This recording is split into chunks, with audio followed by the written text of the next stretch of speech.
দেখো বন্ধুরা, আমার শুটকি মাছটা কত সুন্দর বানিয়েছি। কিভাবে বানিয়েছি তোমাদের দেখাবো। যে খায় না সেও খাবে, এত সুন্দর হয়েছে। আর কিভাবে বানিয়েছি দেখাবো। দেখো, শুটকি মাছটা আমি নিয়েছি। আমি নদীর মাছ নিয়েছি। আর এটাকে আমি ভালো করে কেটে ধুয়ে নেব। ভালো করে দেখো, আমি শুটকি মাছটাকে ভালো করে কেটে নিয়েছি। আর দেখো কিভাবে কেটেছি, পাখনা টাখনা মাথা টাথা কেটে নিয়েছি। এবারে আমি গরম জল ফুটছে, এতে ভালো করে ধুয়ে নেব। গরম জলে ধুয়ে আর একটু ঠান্ডা জলে ভালো করে ধুয়ে নেব। তোমরাও বন্ধুরা এভাবে বানিয়ে খাও। আর সাথে থাকো, লাইক করো, কমেন্ট করো। দেখো আমি কিভাবে ধুয়ে নিয়েছি একদম ভালো করে। এবার একটু লবণ আর হলুদ দিয়ে আমি মাছটাকে ভেজে নেব তেলে।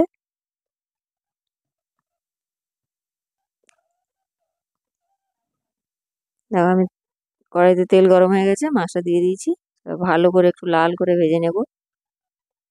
শুটকি মাছ এভাবে একবার বানিয়ে খেয়ে দেখো বন্ধুরা, একদম দারুণ টেস্ট। যে খায় না সেও খাবে। আর শুটকি মাছ প্রোটিন খাবার। দেখো আমি কিভাবে ভেজে নিয়েছি মাছটা। এবার এই মাছটাকে তুলে নেব।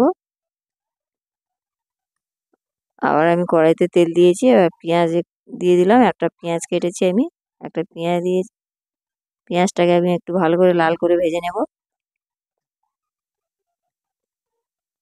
তো পেঁয়াজটা একটু লাল হয়ে ভাজা হয়ে গেলে আমি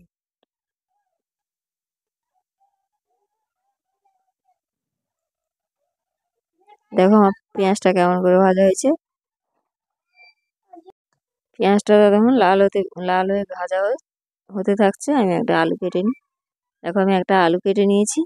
দুটো ছোট ছোট আলু কেটেছি। আর ছোট ছোট করে কেটেছি আলুটা। দেখো পেঁয়াজটা লাল করে ভাজা হয়ে গেছে। এবার আমি একটু আদা রসুন দিয়ে দিলাম পরিমাণ মতন। যেহেতু অল্প রান্না করবো তাই অল্প পরিমাণ মতো দিলাম আদা রসুন। আদা রসুনটা একটু লাল করে ভেজে নেব। একটু হলুদ দিয়ে দিলাম আর একটু লঙ্কার গুঁড়ো দিয়ে দিলাম। দিয়ে মশলাটা আমি একটু ভালো করে কষিয়ে নেব।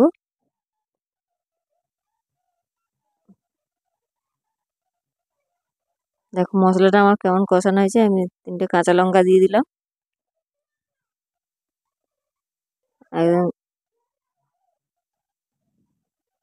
তো বন্ধুরা, আমার মশলাটা কষানো হয়ে গেছে। আমি আলুগুলো কেটে রেখেছিলাম, দিয়ে দিলাম। একে আলুগুলোকে একদম ভালো করে কষিয়ে নেব। একদম সেদ্ধ হয়ে যাবে আলু। কষাতে কষাতেই সেদ্ধ হয়ে যাবে। একদম ভালো করে কষিয়ে আমি শুটকি মাছটা রান্না করবো। দেখো লবণ দিয়ে দিলাম স্বাদ মতো।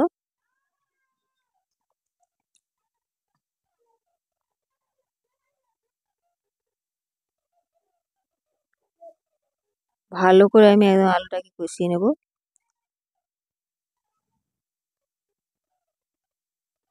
দেখো আমার আলুটা কেমন কষানো হয়ে গেছে।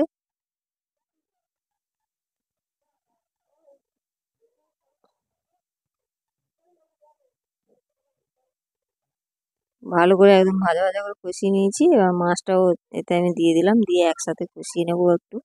অল্প করে কষিয়ে নিয়ে আমি অল্প করে জল দেব।